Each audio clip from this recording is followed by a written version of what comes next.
All right, thanks for tuning in for this instructional video on how to assemble an Elizabethan collar that you've been provided for your pet to wear. As you can see, the Elizabethan collar is provided to you flat in a semicircle.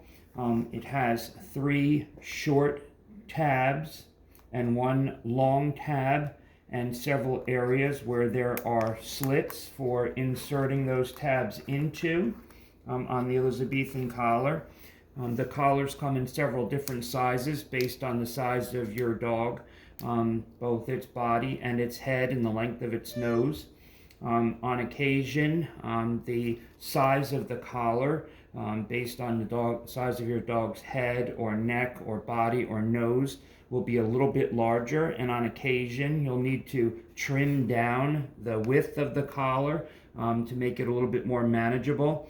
You'll decide on the basis of how it looks on your pet whether you need to trim a little bit along the edge of it with some scissors when it's off your dog to make it a little bit more manageable as it wears it. What you want to do when you're assembling the collar is to notice the different sizes of the tabs.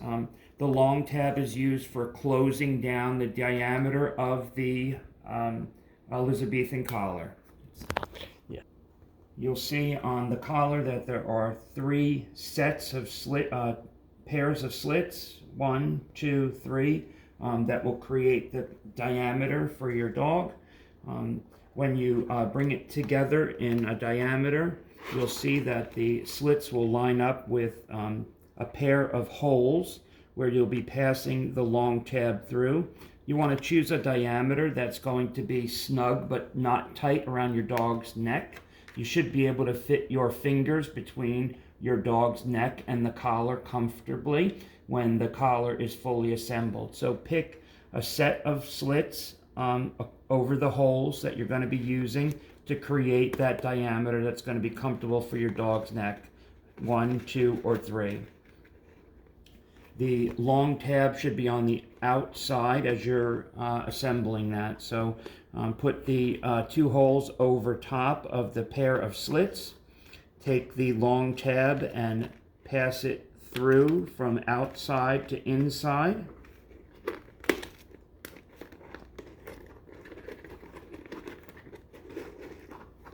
And then take it back and pass it back through the next slit and back out through the hole.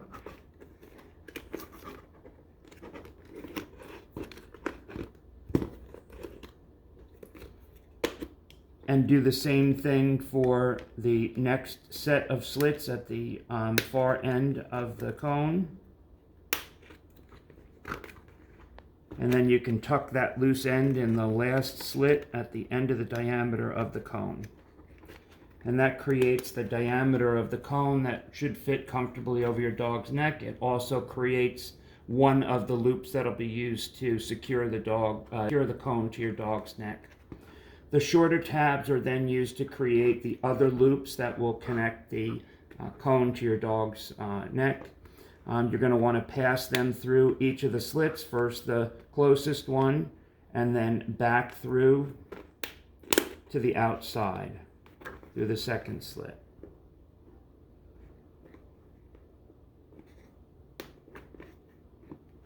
So that the ends of each tab end up on the outside. So after you've passed all of the tabs through the slits, you'll now have 4 loops with which to put the collar onto your dog's neck. Again, you'll pass the collar over your dog's nose and onto its neck. And then there'll be at least 2 ways to fasten it. You'll be provided a piece of stretch gauze that will be passed through the loops in most cases to secure it. Pass it through each of the loops.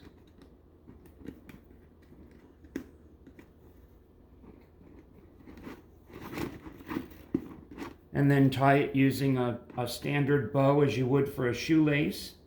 And as you're cinching it down, you want to be able to fit 2 fingers between the gauze and your dog's neck, again, so it fits snugly, but not tight around your dog's neck.